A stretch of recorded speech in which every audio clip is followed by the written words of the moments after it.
Bonjour tout le monde. Alors, on va commencer toute une série d'exercices.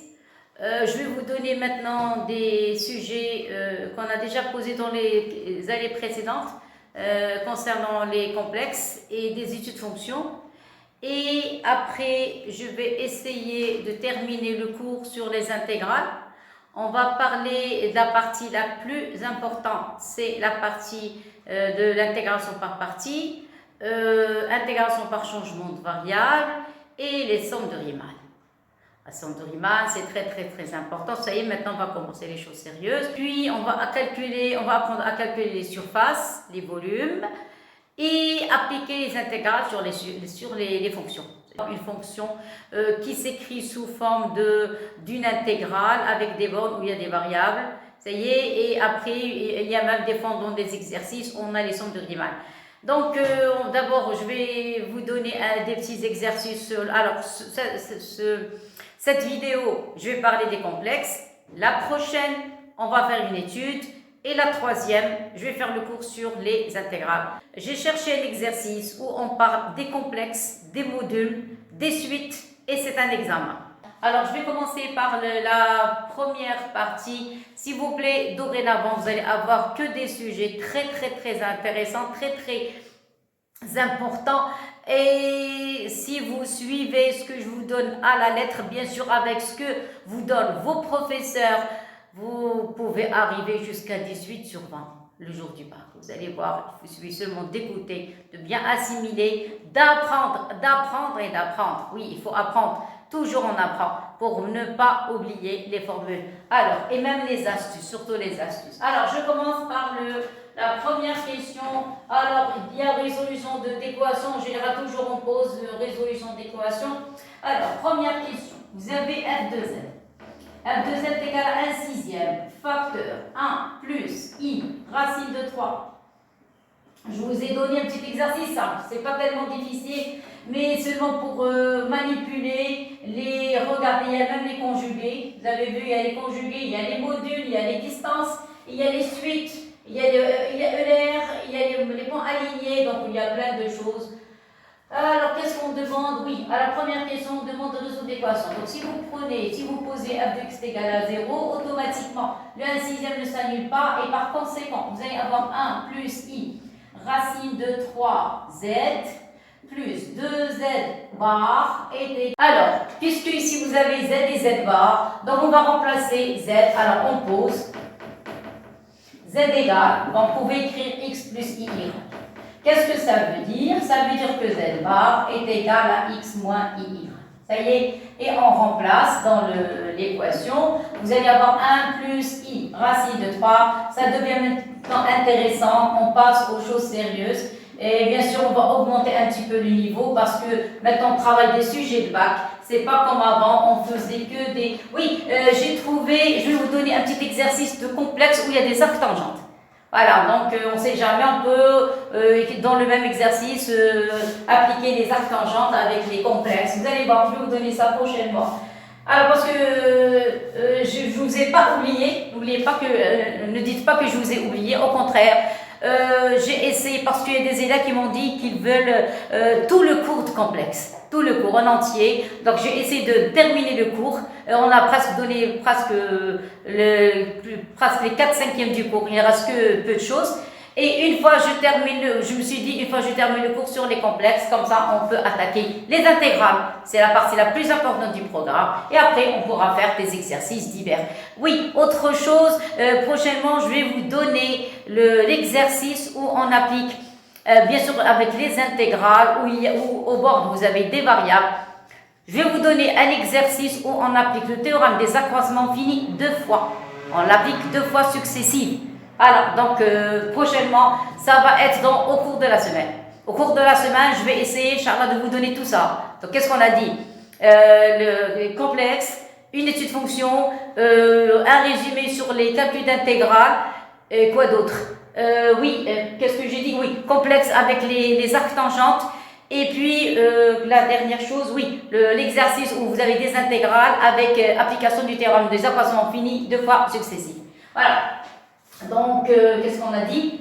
Oui, alors ici vous allez avoir plus 2, alors z bar c'est x moins, ici c'est moins iy, ça va, est égal à 0. Alors première chose à faire, il faut grouper la partie réelle et la partie imaginaire. Alors pour la partie réelle, vous allez avoir, moi je vais développer, alors vous allez avoir un x. Ça avec ça, ça donne moins racine de 3y. Ah, moi je développe rapidement, ici vous allez avoir 2i. Alors ça concernant la partie réelle plus i, je développe. Alors pour les i, vous allez avoir ici y, ici vous allez avoir x. Après je vais les classer, mais maintenant j'écris seulement. Ça y est, je développe. Donc ici vous allez avoir x racine de 3 et ici vous allez avoir moins 2y. Voilà, tout ça c'est facteur de i est égal à 0. Vous voyez? Alors c'est mal écrit, donc il faut arranger les calculs. Vous allez avoir 3x moins racine de 3y. Vous remarquez ici qu'on peut factoriser avec racine de 3. De même ici, la même chose. Donc i. Vous allez avoir, non, ici il y a simplification, donc il va rester racine de 3x et il va rester moins y. Voilà, il y a une factorisation ici avec, vous pouvez factoriser avec racine de 3 ici. Donc racine de 3, voilà, maintenant on fait apparaître le facteur en commun. Alors racine de 3x moins y plus i, facteur de racine 3x moins y est égal à 0. Ça y est. Donc, parce qu'il s'agit ici d'équation, donc vous allez avoir racine de 3x moins y. Voilà, facteur de quoi? Ici, il va rester racine de 3, ici, il va rester plus i. Et vous allez voir, comme ça, c'est meilleur que tout à l'heure. Ça y est. Alors, qu'est-ce qu'on a dit? Vous avez un produit est nul, s'il a des facteurs est nul. Vous êtes d'accord? Alors, ça, c'est la forme 0 plus 0i. Ça va? Ça, c'est un réel. C'est un réel. Ça y est. Qu'est-ce que vous allez avoir? Et c'est quelque chose de différent de 0. Ça, c'est différent de 0. Racine de 3 plus est différent de 0. Vous avez un produit. Donc, qu'est-ce qui va rester? Il va rester racine de 3x moins y est égal à 0. Voilà ce que j'ai trouvé. Et ça, c'est l'équation de quoi? C'est l'équation d'une droite. Alors, s'il vous plaît, il y a plusieurs sortes d'écriture. Alors, vous remarquez ici que vous avez racine de 3x moins y. Alors, admettons, si on vous demande, admettons, des questions supplémentaires, écoutez bien, si on vous donne un point, on n'a pas demandé dans le sujet, mais admettons, si vous avez un point M, d'affixe Z, bien sûr avec Z est égal à x plus i, ça y est, et qu'est-ce que vous trouvez? Vous trouvez racine de 3x moins y est égal à 0, qu'est-ce que ça veut dire? Ça c'est l'équation d'une droite. Dans ce cas, qu'est-ce que vous allez écrire? Dans ce cas, que le point M appartient à la droite delta, d'équation racine de 3x moins y est égal à 0. S'il vous plaît, c'est une remarque. Je répète, on n'a pas demandé. C'est-à-dire, si on vous demande de déterminer l'ensemble des points M, tels que f de z est égal à 0. Ça y est, alors ça, c'est première remarque. Alors, ça y est, ça c'est pour le D. Deuxième remarque. Alors, deuxième remarque, si on veut seulement la détermination des solutions, c'est-à-dire qu'on veut seulement que c'est quoi Z, ça y est, donc maintenant je vais écrire en noir. Alors, qu'est-ce qu'on a trouvé? On a trouvé que racine de 3x moins y est égal à 0, et par conséquent, y va être racine de 3x. Ça va? Et dans ce cas, le point M va s'écrire sous la forme de quoi? De x plus racine de 3i. Donc, je vais écrire correctement, x plus y. Normalement, vous êtes d'accord? Normalement, c'est ça. Ça veut dire quoi? Le point M va s'écrire sous la forme de x plus racine de 3x. I, n'oubliez pas le i. Et voilà. Ça y est. Donc, voilà la solution de l'équation f de x, c'est-à-dire l'ensemble des points qui s'écrivent sous la forme de x plus y racine de 3x, ou bien vous factorisez par x. Alors, M, c'est pour a fixe, x facteur de 1 plus y racine de 3. Donc, il y a plusieurs sortes d'écriture. Toutes elles sont justes. Alors, nous, on travaille dans c'est-à-dire une équation, on dit toujours S égale. Ça y est, donc ça va être x facteur 1 plus y racine de 3, tel que x appartenant à R. Ça y est, donc j'ai répondu à plusieurs questions. La première, si on vous demande le point M d'affixe Z appartient à quel ensemble, ça va être une droite. Si on vous demande de déterminer l'affixe de M, le voilà. Si on vous demande de résoudre l'équation f de Z égale à 0, c'est une équation, donc il faut écrire l'ensemble solution. Ça va?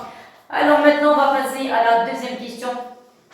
Alors pour la deuxième question, on vous donne un complexe Z0 est égal à A. Et on vous donne une sorte de suite. Alors vous allez avoir Zn plus 1 est égal à f de Zn.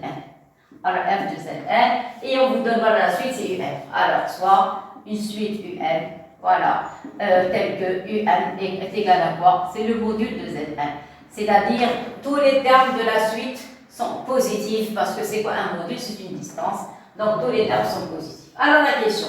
Montrer que quel que soit n. Alors, maintenant, je commence la question numéro A. Toujours la deuxième question. Voilà, deuxième question A. Montrer que quel que soit n, on va montrer que quel que soit n appartenant à grand n, on va montrer que 0 inférieur ou égal à un plus 1 et inférieur ou égal à 2 tiers de un. Ça va? S'il vous plaît, qu'est-ce que je viens de dire? Un, c'est la forme d'un module, donc c'est quelque chose de positif. Vous voyez? Allez, il faut écrire. Alors, un est un module. Est un module. Vous voyez? Donc, s'il s'agit d'un module, ceci indique que quel que soit n appartenant au grand n, ici, il n'y a rien à démontrer. On a, qu'est-ce qu'on a? On a un. Comment il est? N'importe quel un est supérieur à 0. Ça y est, U0. Alors, U0, qu'est-ce qu'on a dit? U0, c'est le module de Z0 et Z0 est égal à 1. Donc, on n'a pas de problème avec pour le U0. Maintenant, pour montrer celle-ci, je vais calculer la différence. Alors, ça, tout à l'heure, c'était pour montrer que les U1 sont positifs.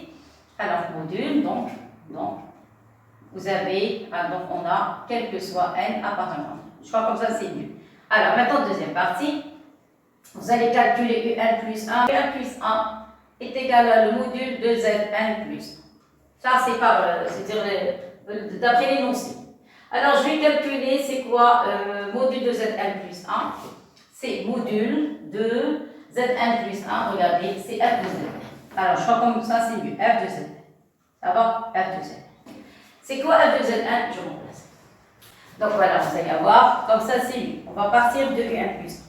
Donc, ceci implique, vous allez avoir un sixième facteur de tout. Alors, un sixième facteur de 1 plus i racine de 3 z et plus 2 z bar. Ça y est, voilà. Alors, maintenant, je vais mettre des couleurs.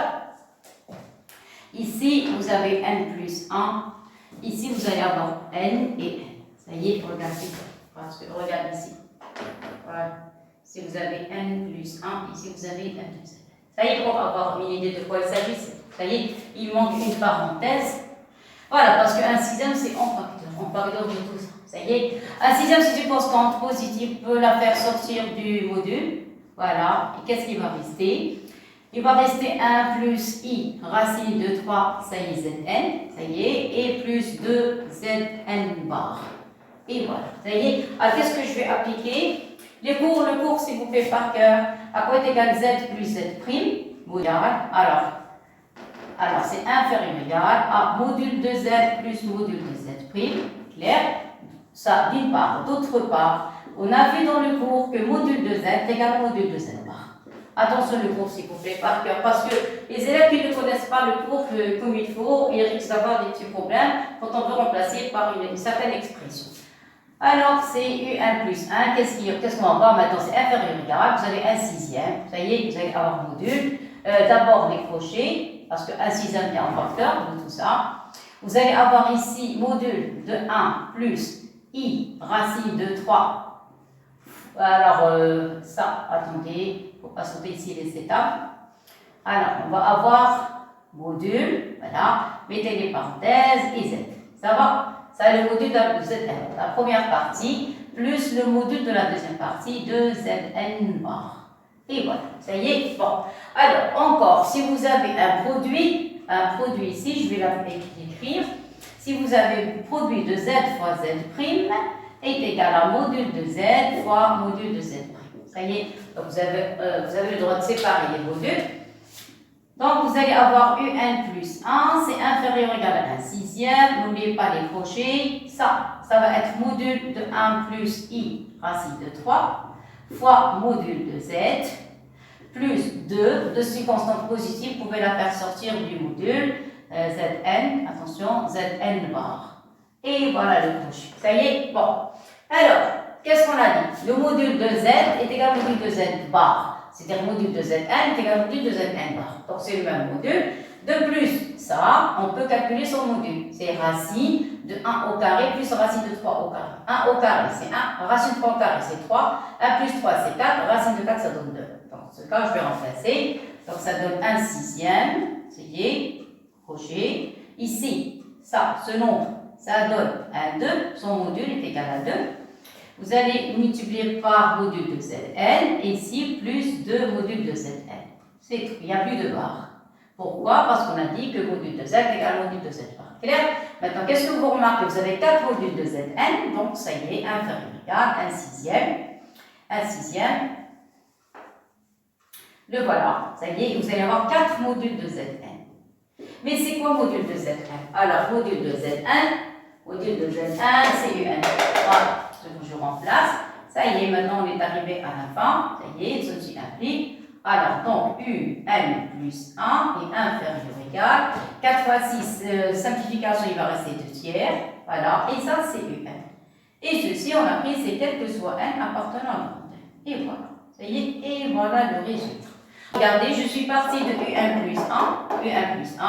Regardez, depuis le départ, ça y est. Et à partir des différentes étapes, je commence à appliquer le cours. Regardez, j'ai appliqué 3 sortes de formules et je suis arrivée à 2/3 de Un. Dans les exercices de suite, en général, quand on veut démontrer cette relation, normalement, on utilise la différence. Vous vous rappelez, j'ai la différence, mais ici, c'est le cours qui m'a aidé, le cours des complexes. À partir de cette relation, elle m'a donné inférieur ou égal, parce qu'au début, on a commencé par des égalités, et après, on a effectué les calculs, on trouve le résultat. Clair? Et voilà, donc on a répondu à la question A. Maintenant, on va passer à la convergence de la suite UN et puis au calcul de limite. Voilà, donc maintenant, on va passer à la question de convergence de UN, c'est la question B. Alors, on a, quel que soit N appartenant à grand N, on a trouvé que UN plus 1 supérieur ou égal à 0 et inférieur ou égal à 2/3 de UN. Ça va? Alors, vous allez prendre cette relation et vous allez commencer à remplacer N par 0. Donc, vous allez avoir U1 est compris entre 0 et 2/3 de U0. U2 est compris entre 0 et 2/3 de U1 jusqu'au dernier. UN est supérieur ou égal à 0, inférieur ou égal à 2/3 de UN moins 1. Vous allez effectuer le produit membre à membre, ça y est. Et après, vous pouvez montrer ça par récurrence si vous voulez.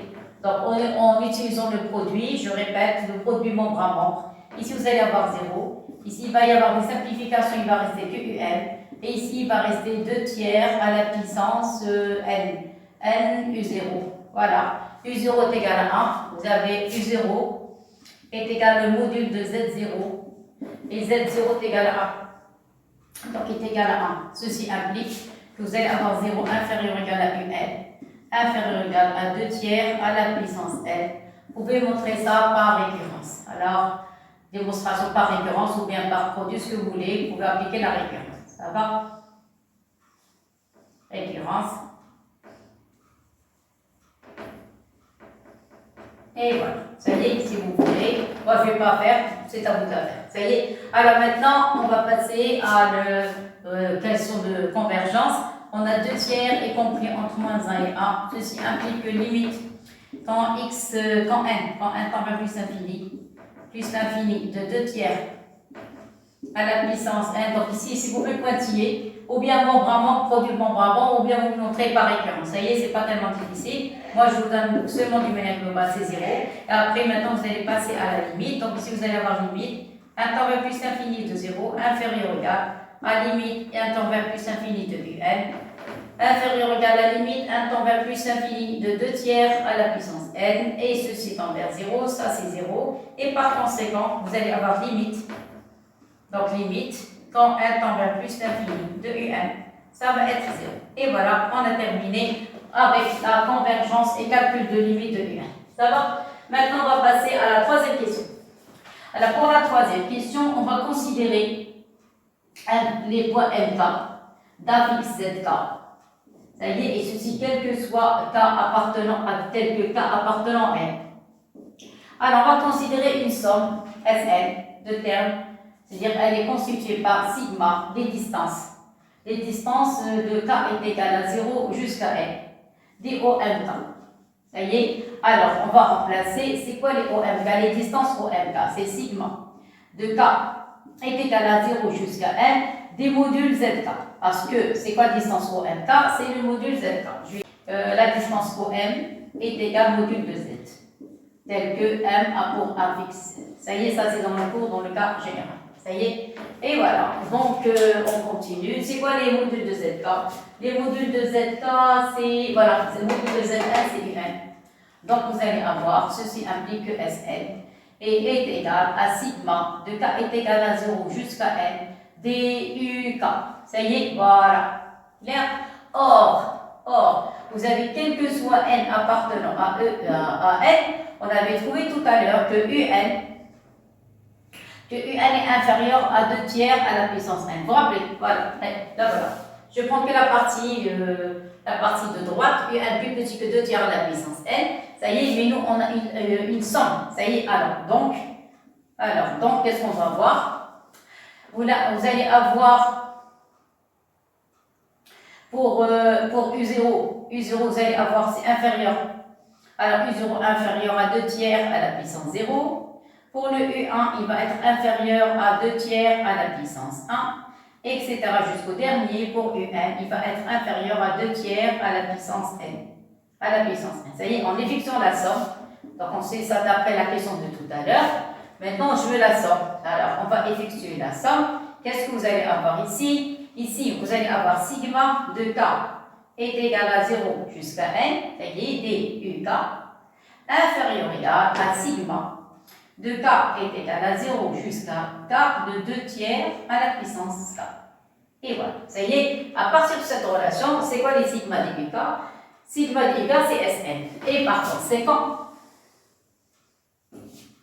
ceci implique que quel que soit n appartenant à grand n, qu'est-ce qu'on a? On a Sn est inférieur ou égal à sigma de K est égal à 0 jusqu'à n des 2 tiers à la puissance K. Clair? Alors, jusqu'ici, ça, j'arrête. Maintenant, c'est quoi cette somme? Cette somme, c'est une somme de termes d'une suite géométrique de raison de tiers. Alors, de K est égal à 0 jusqu'à n de 2 tiers à la puissance n et somme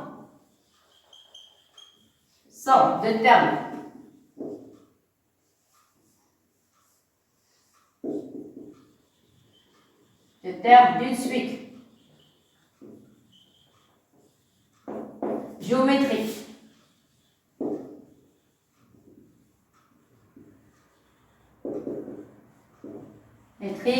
de raison de tiers. De raison Q est égale à 2 tiers. Ça y est, donc je vais calculer cette somme, je vais voir qu'est-ce que ça donne. Donc, vous avez sigma de K est égal à 0 jusqu'à n de 2 tiers à la puissance n, à quoi est égal? Vous allez avoir 1 moins Q sur 1 moins Q, fois le premier passe de 0 jusqu'à n, donc vous allez avoir la dernière puissance moins la première plus 1. Et voilà, ça y est, je remplace Q par 2 tiers. Alors voilà, Q est égal à 2 tiers, il faut remplacer, ça c'est dans le cas général. Ceci indique que sigma de K est égal à 0 jusqu'à n de 2 tiers à la puissance n est égal à 1 moins 2 tiers à la puissance n plus 1, ça y est, parce qu'on commence de 0 jusqu'à n sur quoi? Sur 1 moins 2 tiers. Alors 1 moins 2 tiers, c'est 1 tiers, changer, ça donne 3. Voilà, c'est terminé, ça donne 3, facteur de 1 moins 2 tiers à la puissance n plus 1. Et voilà, parce que de 0 jusqu'à n. Ça va? Donc, ça y est, c'est correct. Donc, je vais passer maintenant cette partie pour pouvoir terminer la démonstration. Donc, la conclusion. Alors, la fin. Qu'est-ce qu'on a? Regardez Sn. Elle est plus petite que cette somme. Et cette somme, voilà qu'est-ce que ça donne. Ça y est? Donc, Sn est inférieur ou égal, il vous remplacez la somme par son expression, c'est les 3 facteurs de 1 moins 2 tiers à la puissance, qu'est-ce qu'on a dit? N plus 1. Et voilà, ça y est, voilà, N plus 1, regardez, parce que vous avez de 0 jusqu'à N. Donc vous avez N plus 1 tiers. Ça y est, et maintenant, qu'est-ce qu'on sait? Or, 2 tiers est compris entre moins 1 et 1. Ceci implique que 2 tiers à la puissance n plus 1 est compris entre 0 et 1 aussi. Ceci implique quoi? Que 1 moins 2 tiers à la puissance n plus 1, c'est un nombre qui comprend entre 0 et 1. Attention, je vais écrire correctement. Implique 2 tiers à la puissance n plus 1 est aussi compris entre 0 et normalement il ne faut pas mettre moins 1, c'est 0, mais c'est pas grave, c'est quelque chose de positif, donc c'est inférieur ou égal à 1, clair. Et puisque c'est quelque chose qui c'est d'abord 0, donc puisque c'est 0, donc vous avez 1 moins 2 tiers à la puissance n plus 1 est inférieur ou égal à 1, donc elle ne peut pas dépasser 1.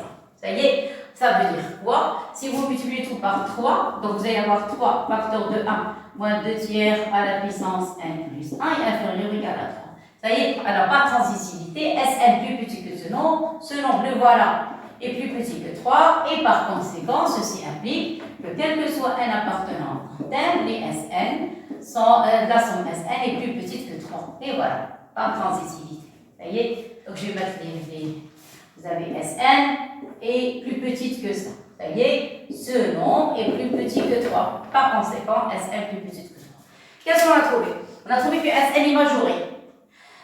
S'il vous plaît, ils ont demandé que Sn est convergente. Ils n'ont pas demandé la limite. Ils ont demandé seulement si elle est convergente. On a trouvé qu'elle est majorée. Il suffit seulement de montrer qu'elle est croissante. C'est tout. Si elle est croissante majorée, donc elle est convergente. Alors, pour monotonie de Sn. Alors, pour la monotonie. La monotonie de Sn, ça y est. On va calculer Sn plus 1 moins Sn. C'est tout. Donc vous allez avoir Sn plus 1 moins Sn est égal, qu'est-ce qu'on a dit? On a dit sigma de k est égal à 0 jusqu'à n plus 1. C'est ça, des uk moins sigma de k est égal à 0 jusqu'à n des uk. Alors vous remarquez ici, ça commence de 0 jusqu'à n plus 1. Ici de 0 jusqu'à n, vous avez un sigma entre les deux. Donc tous les termes vont disparaître sauf 1. C'est quoi? C'est un plus 1. Il va rester que un plus 1. C'est tout ce qui reste. Parce que c'est quoi un plus 1? C'est-à-dire qu'on arrive jusqu'à n et on ajoute un autre terme. Lequel c'est un indice n plus 1.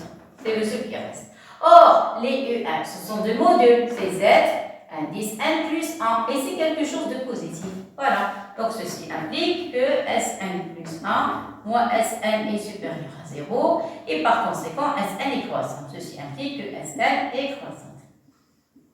Et voilà. C'est clair. Et alors, donc Sn est croissant et majoré. Alors, majoré. Donc, Sn est convergent. Alors, donc, Sn est convergent. Et voilà, c'est terminé. Ça va? Alors, qu'est-ce qu'on va faire? On va passer à la quatrième question. On va faire intervenir Euler. Alors, je laisse ça citer. Après, je vais passer tout le temps.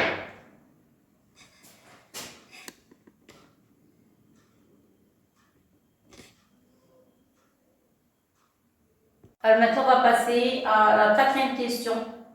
Vous avez z est égal à r exponentielle i θ, avec θ partant de l'intervalle moins pi. Montrez que f de z, voilà, f de z égale à 2 tiers r cosinus θ pi sur 6 exponentielle i pi sur 6. Donc, vous avez l'expression de f de z. Alors, on a à côté égal f de z est égal à 1 sixième. Alors, ici, vous allez avoir 1 plus i racine de 3z plus 2z bar. Alors, ici, il y a plein de choses à déterminer. J'arrête complètement. Je vais prendre le premier point.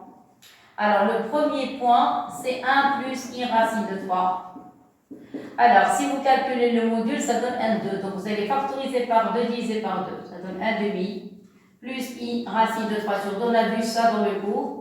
Et ça donne 2 cosinus pi sur 3. Alors, c'est un nombre qui a pour cosinus 1 demi et sinus racine 3 sur 2. Donc, c'est pi sur 3. Pour ceux qui ont des problèmes avec la trigonométrie, regardez, vous avez 1 demi et plus simple que racine de 3 sur 2. 1 demi se trouve sur la partie réelle. La partie réelle, c'est quelque chose d'horizontal. Ça, c'est l'origine du repère. Vous prenez un demi, le voilà. Et vous touchez d'une manière parallèle avec l'axe des ordonnées le premier quart du cercle et ça vous donne directement pli sur 3, c'est-à-dire 60 degrés. Clair? Et voilà, on a terminé avec ça. Maintenant, deuxième point. Deuxième point pour le Z. Alors ça, c'est le premier point. Le deuxième point pour le Z. Le Z, vous avez est égal à R exponentielle I θ.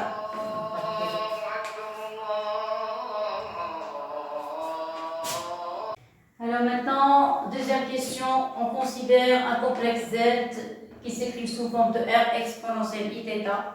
Voilà, c'est la quatrième question. Montrez que f de z va s'écrire sous forme de r de tiers r cosinus θ plus pi sur 6 exponentielle i pi sur 6. Ça va? Alors, dans ce cas, maintenant, on va commencer les calculs. Alors, on a écrit 1 plus i racine de 3 sous forme trigonométrique. Donc, on peut écrire ça sous forme exponentielle. Donc, ça donne 2 exponentielle i pi sur 3. Ça, c'est i. Voilà, ça y est. Quoi d'autre? Oui, si vous avez z égale r exponentielle i θ, donc vous allez avoir z bar est égal à x est égal à r. Alors, les deux complexes ont le même module, mais ici vous allez avoir moins i θ. Et voilà, maintenant on va remplacer dans l'expression de f de z. Donc vous allez avoir f de z est égal à 1 sixième. 1 plus i racine de 3, on va le remplacer par 2 exponentielle i pi sur 3. Ça s'appelle l'exponentielle. Z exponentielle R, c'est R exponentielle I θ. Donc fois R exponentielle I θ. Et plus 2 Z bar, donc R exponentielle moins I θ. Et voilà. Première chose à faire, c'est on peut factoriser par le R. Si vous voulez appliquer ELR, vous devez avoir F dans le cas général exponentielle I θ plus 1. C'est-à-dire, je vais factoriser par R exponentielle moins I θ. Ça y est, donc, qu'est-ce que je vais avoir? Je vais avoir 1 sixième. Le R, je factorise par le R. Et il y a quelque chose qui manque. Oui, il y a le 2 ici. Donc, oui, voilà, il y a un 2. Voilà, parce que vous avez 2 Z bar. Donc, il y a le R, il y a le 2. Donc, vous allez avoir 2 R. Ça y est. On va factoriser, qu'est-ce qu'on a dit par exponentielle moins I θ? Par exponentielle moins I θ. Alors, moins I θ, qu'est-ce que vous allez avoir ici? Vous allez avoir exponentielle I pi sur 3 fois exponentielle I θ.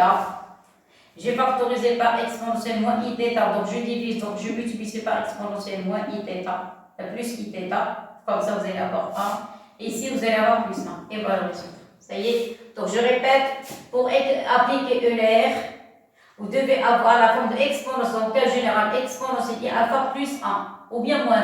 Nous, on a plus, donc vous devez avoir plus 1. C'est pour ça que j'ai factorisé par 2R exponentielle moins I θ. Ça y est, maintenant on va arranger les calculs. Ça donne 1 sixième. Oui, par 2, il va rester 1 tiers. Ils ont 2 sur 3, donc il y a une petite factorisation. Tout à l'heure, on va avoir une petite simplification, factorisation, tout ça. Et vous allez avoir le R exponentielle moins I θ. C'est ça. Alors, je continue. Donc, vous allez avoir exponentielle I. Factorisation, vous allez avoir ici pi sur 3 plus 2θ. Ici, vous allez avoir plus 1. Et bien, I θ. Non, je ne vais pas prendre θ pour ne pas avoir de commettre de confusion. À quoi est égal? Ça donne à 2 cosinus alpha sur 2 fois exponentielle I alpha sur 2. Ça, c'est dans le cas général. Et voilà, ça y est. Le alpha, c'est tout ça. Ça, c'est alpha. C'est pi sur 3 plus 2θ. Ça y est, donc on applique. Donc, vous allez avoir, faites attention si vous le calculez. ELR, quand vous voulez appliquer ELR, faites très attention. Donc, vous allez avoir 1 tiers. Vous avez R. Vous avez exponentielle moins I θ. Ici, vous allez avoir, qu'est-ce qu'on a dit? 2 cosinus θ sur 2, donc 2. Cosinus alpha sur 2. Donc, vous allez diviser ça par 2. Pi sur 3 divisé par 2, ça devient pi sur 6. Pi sur 6. 2θ, ça devient θ.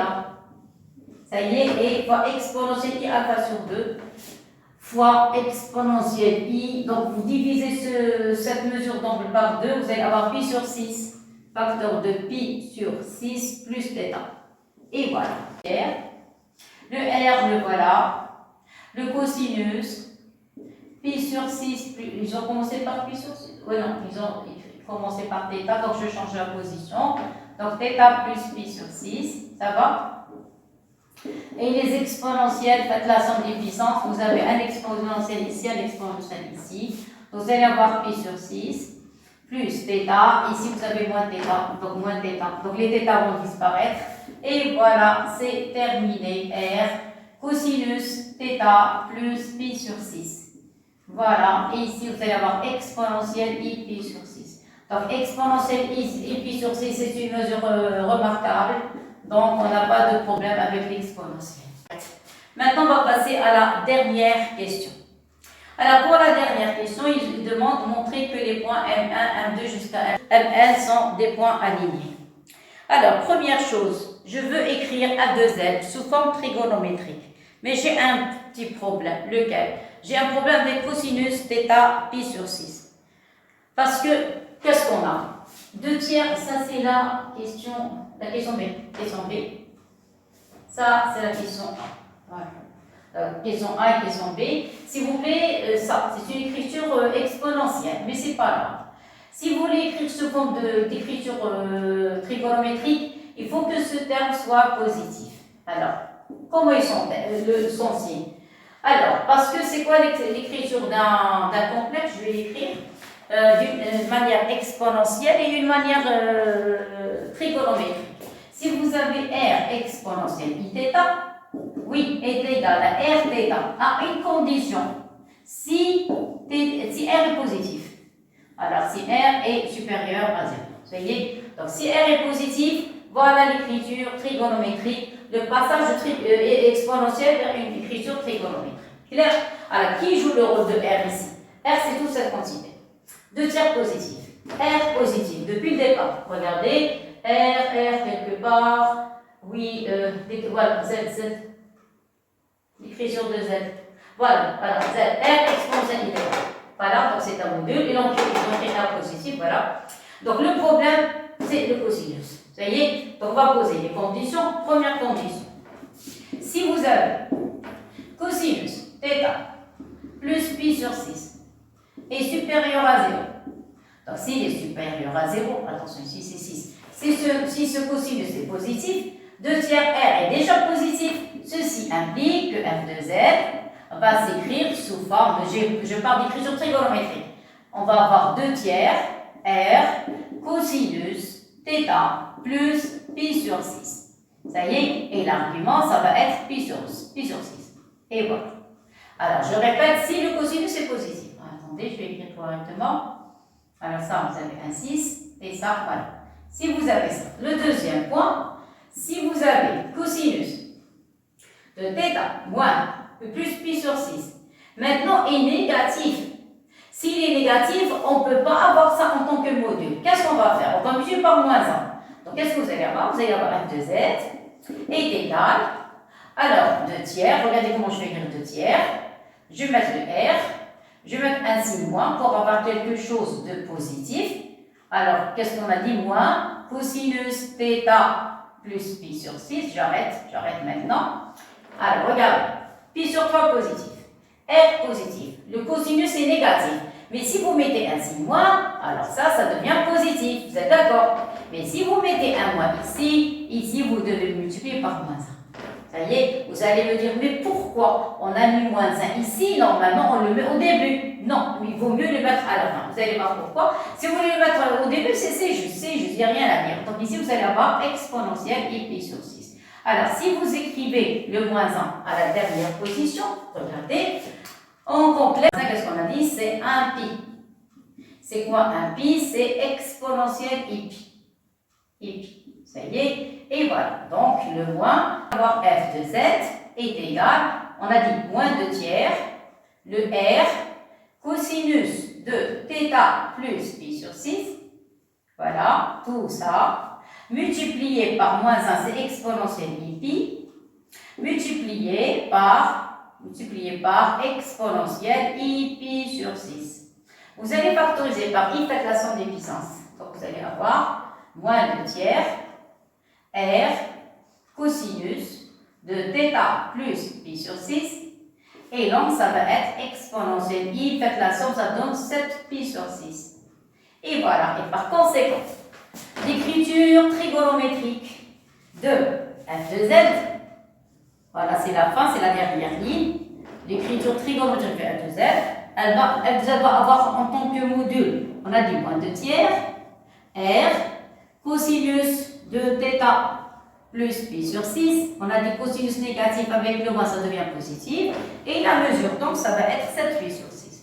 7 pi sur 6. Et voilà le résultat. Ça, c'est pour f de z. Donc, je répète, si le cosinus est positif, l'écriture est trigonométrique, vous allez avoir 2 tiers r cosinus θ plus pi sur 6 avec pi sur 6 en tant qu'argument.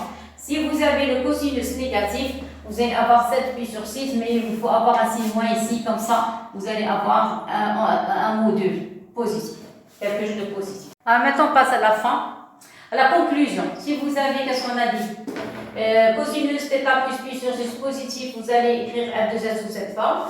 Alors, qu'est-ce que ça veut dire? Alors, tout à l'heure, je n'avais pas écrit la conclusion. Donc, ici, vous allez avoir argument de f de z est congru à pi sur 6 modulo de pi, ça va. Et dans ce cas, le cas de cosinus négatif, alors ça c'est le cosinus positif, ça c'est le cosinus négatif. L'argument, ça va être 7 pi sur 6, mais moi je ne vais pas l'écrire sous forme de 7 pi sur 6, je vais écrire sous forme de pi plus θ.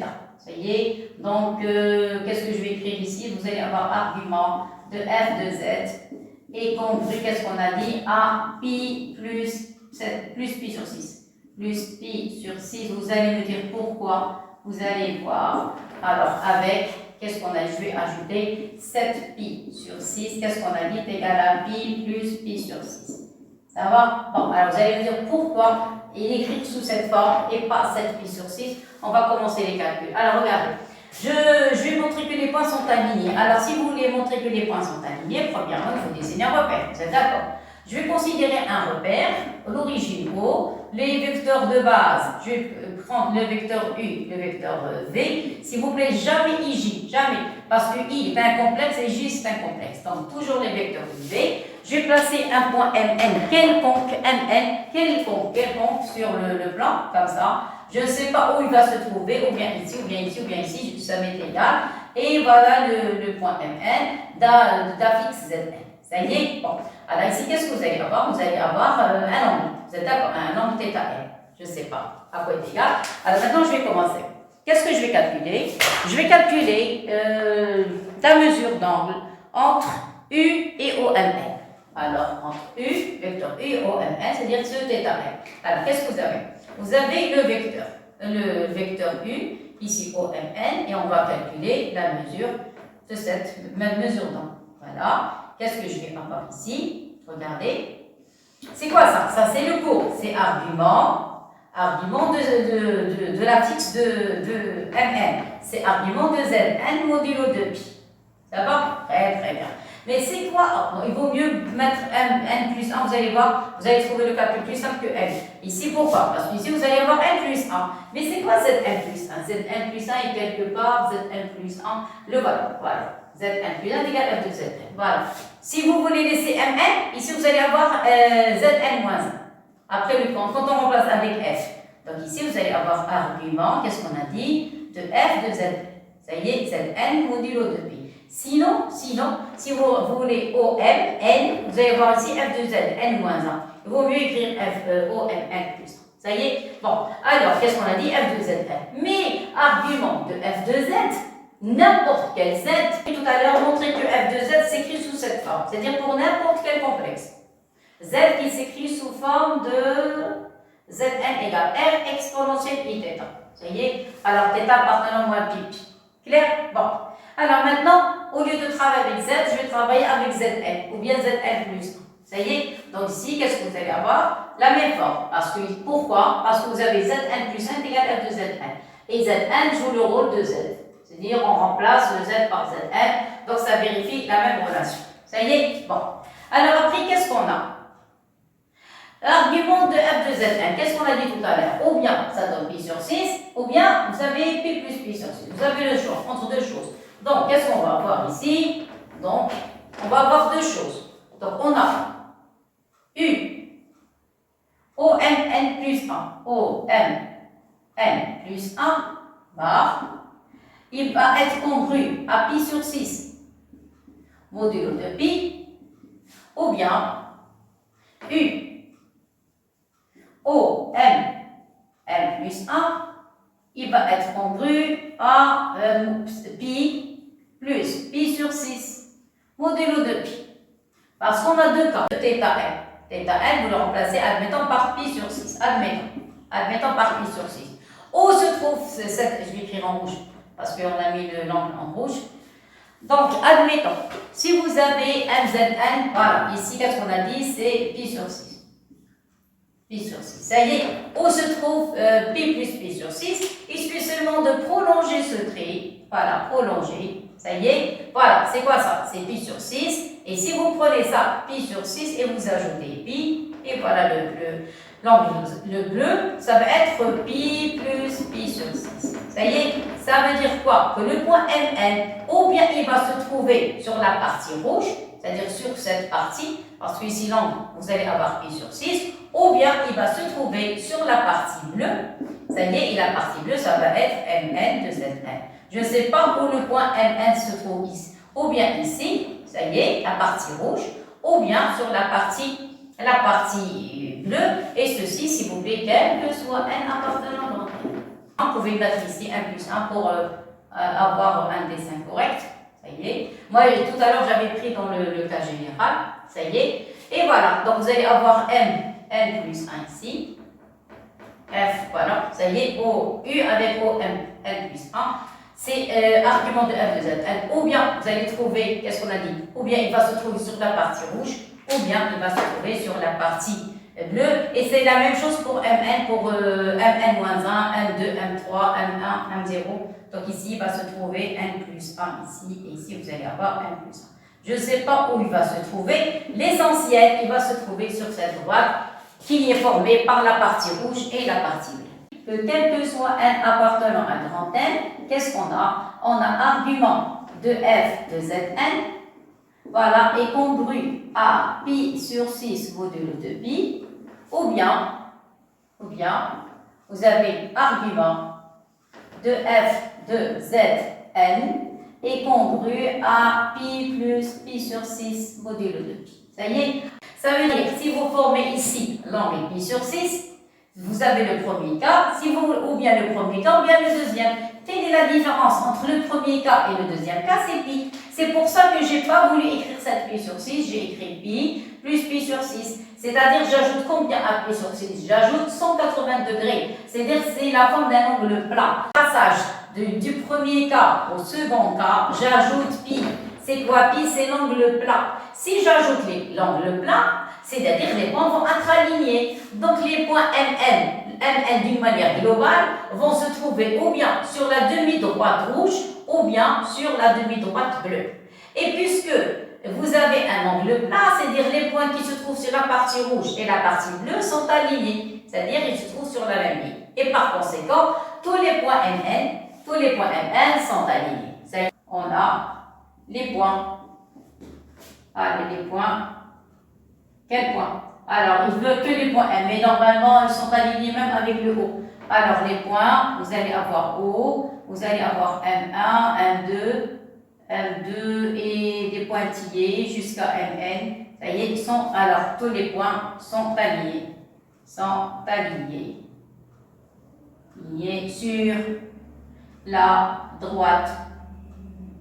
La droite d'état. Bon, je l'ai appelé sur la droite d'état. Merci beaucoup et à la prochaine.